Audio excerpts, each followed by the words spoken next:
Right, sit down everyone, we got a lot to get into today. Bienvenue my sweet friends, welcome back to Football Therapy with me, your host Jan. I do hope you lot are all doing well today. I really do hope that champions of Europe, so I expect you're doing just fine. Welcome back to Chelsea News, the daily series here on Football Therapy, where I go across the media, see what's being said about the Blues, offering you my opinion, but more importantly asking for yours. Today there's a lot I want to talk about, citing free articles, talking about Chelsea player valuations, contract updates, and indeed free transfer targets for Thomas Tuchel's Blues. You'll be needing content throughout the Euros in the summer, so make sure you do subscribe to this channel, Football Therapy. We're about to tick over 120k. You can be the difference. Hit the bell notifications icon if you are indeed interested. Drop a like on this video to show your support, and let me quickly tell you that you can also seek alternative content talking about the world of football, not just exclusively Chelsea, with Football Yannick. The link is in the description. There'll be a video up today, like there is every day. You might dig it, so please do go show your support and subscribe to Football Yannick. Alright then, no more time for messing about. Let's get into the first story of today and talk about Thiago Silva. Right then, Thiago Silva. I'll have to slow down a little bit so I can speak more clearly. Thiago Silva is one of the beautiful game's greats, and it's such a beautiful and lovely story that he's finally won the Champions League. Although he looks like, yes, he's not necessarily a certain player to always be on the pitch, as we found out with him in the Champions League final with a groin injury, and of course not always being available for Chelsea, but he is indeed a Rolls Royce of a defender, absolute class and a born winner. Hell, he's won the Champions League. A really ideal figure to have around the dressing room. The players and staff love him, and of course his wife Belle Silva and all his kids are really great on social media. They're really supporting Chelsea. It's just a lovely story. Let's jump into the first article I'm citing today to give you some insight on what's going on. Thiago Silva is set to stay at Chelsea for another season after leading the Blues to Champions League glory. Silva, 36, signed for Chelsea as a free agent last summer after leaving the French giants Paris Saint-Germain following their European Cup final defeat to Bayern. Absolute levels there. European Cup final defeat to Bayern, comes to Chelsea on a free transfer. Boy oh boy, a free transfer for Thiago Silva, who's still playing incredibly well, comes and wins the Champions League. It's just beautiful narrative. Let's read on. The veteran centre-back was brought in by Frank Lampard to bring a little bit of experience to the defence and impressed with a number of top performances. Silva also became a key player for Lampard's successor, Thomas Tuchel. With Chelsea's strong back line expertly marshalled by the Brazilian, a fundamental reason for their eventual Champions League success, Silva cut a dejected figure as he was forced off injured during the first half of Saturday night's clash against Manchester City, but the defender did not have to endure successive Champions League final defeats as Kai Havertz led Chelsea to glory. Yeah, it's important to note, yes, he had to come off, but he still played the majority of the first half and was integral in that Champions League campaign all the way up to the final. So, you know, I've said it before, like Mateo Kovacic, even though they weren't on the pitch that long, it's very much their title, as it is the whole squad.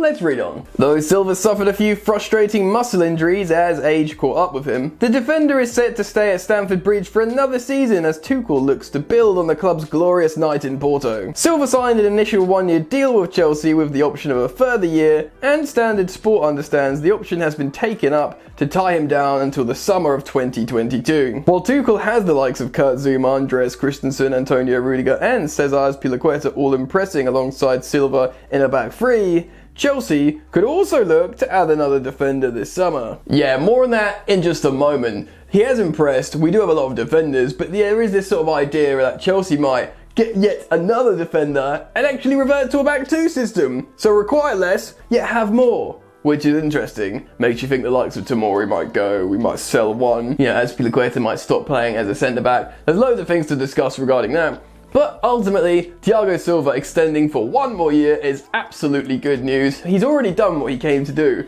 He's won the Champions League with Chelsea, which is just incredible. But why not hang out with the guys a little bit more? See what can happen. You're settled, you can still play at this level. Have fun. Enjoy London.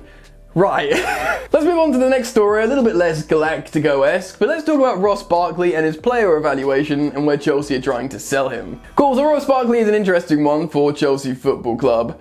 He was bought for 15 million, which is actually an absolute steal. There was a bit of controversy at the time with Everton that Chelsea were going to pay 30 or more or something, but waited a little bit longer. Maybe there was an agreement somewhere that was a little bit unsavoury, or certainly that was the accusation. Chelsea ultimately bought Ross Barkley, mid-20s or mid-early 20s in his prime for £15 million. He became an England international, and in terms of a piece of business, it was excellent. And actually, at times, he featured quite a lot for Chelsea, so it was a really smart purchase, and ultimately, they will make money on him. For a little bit more insight on this, let's jump into the article and give you the information. Newcastle and West Ham in for Barkley. Chelsea midfielder Ross Barkley has caught the eye of both Newcastle and West Ham ahead of this summer transfer window. Barkley, currently on loan at Aston Villa, is admired by both the Magpies and Hammers, according to a report from the Express and Star. West Ham manager David Moyes worked with the 27-year-old at Everton and might be interested in a reunion with the English playmaker. Meanwhile, Newcastle could turn their attention to Barkley if they miss out on Arsenal's Joe Willock, who spent the second half of the season in the North East, scoring 7 times in his last 7 games at St James's Park. The report claims that Chelsea demand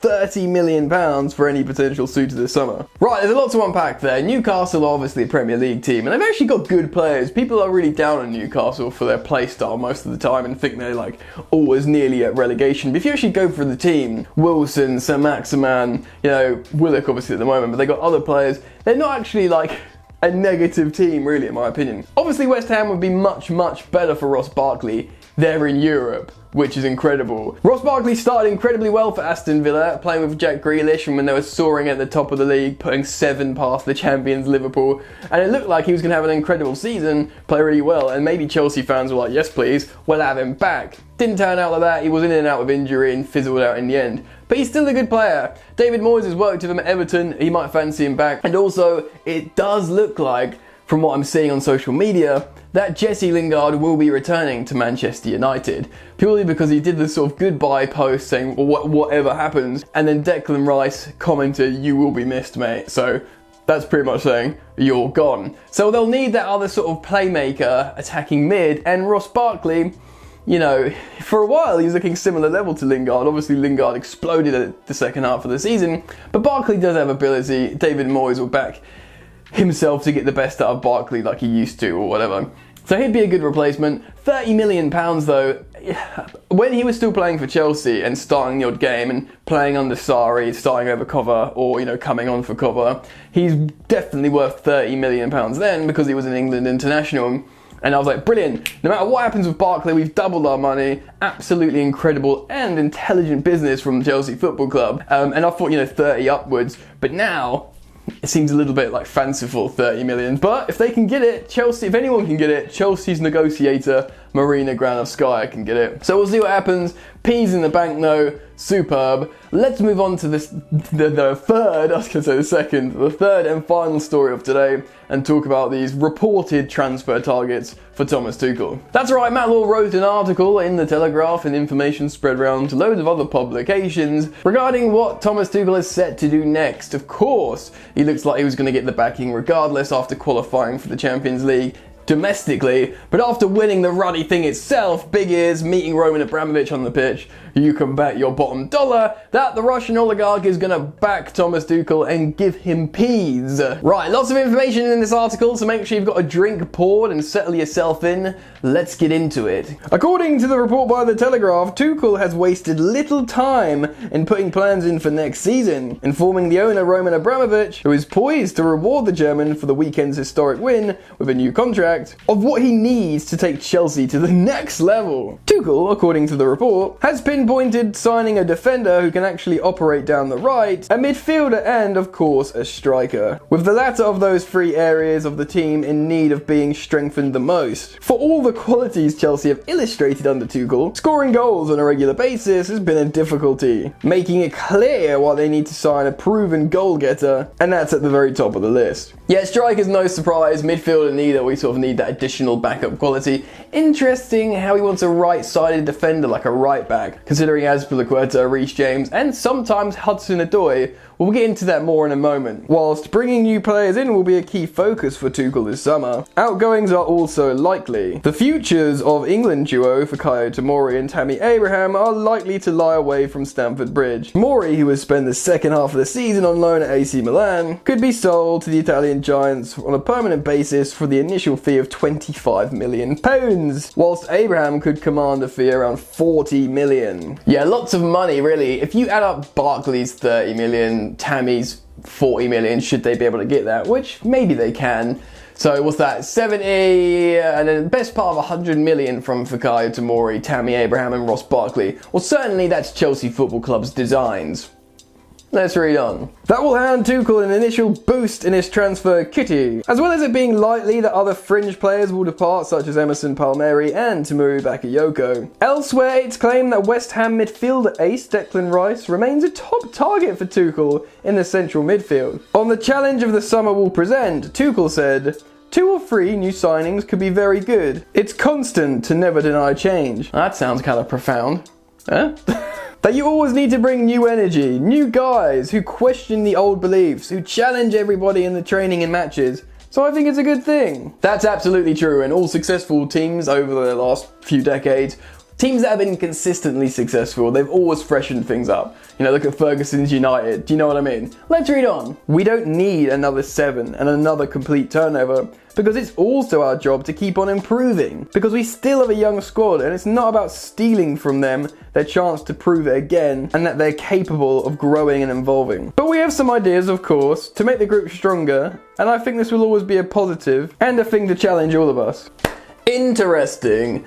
It's so funny because like before the Champions League, when he was like mid tenure, he was like, look, I'm happy to work with this squad if I have to, and no signings. But he's won the Champions League, and he's like sort of like, yeah, I could do 2, 3. Do you know what I mean? Not 7, but 2 or 3. Fair enough to him. Do you know what I mean? He's done an amazing job. Give him players and let him see if he can win the Premier League and challenge for the Champions League again. The sky is the limit. No surprises in hearing about a striker, a midfielder, maybe a centre-back. But there is talks about maybe a right-back, which does make me think, damn, because Reece James looks really good there. Although some speculate that he might be right centre-back, or maybe he is a right-back, but they need an alternative that basically isn't Cesar Azpilicueta, and it does look like Callum Hudson-Odoi isn't a right wing-back under Thomas Tuchel anymore. In fact, he's actually come out and said recently, I think he's a front three player. So fair enough.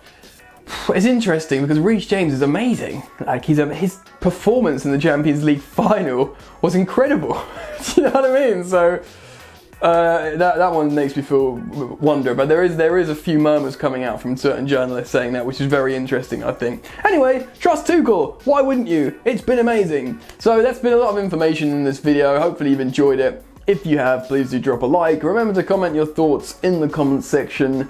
Help me get over 120k by subscribing, and do take the time to check out Football Yannick because there's videos on there every day, and you might dig it. Link in the description. That's it from me, my friends. Enjoy the football, and I will see you later. You ain't so tough with that bad boy tuck. I'ma get it how I'm living, I'ma walk the walk. Outline my lines, I rap through thought. Body bag the verse, outlined in chalk. In my life seen trouble, hustle on the double. Silence on the trigger like my pick got a muzzle. Yo chick like to guzzle, bad boy stay in trouble. I only love this paper, sorry I don't. I laugh me baby.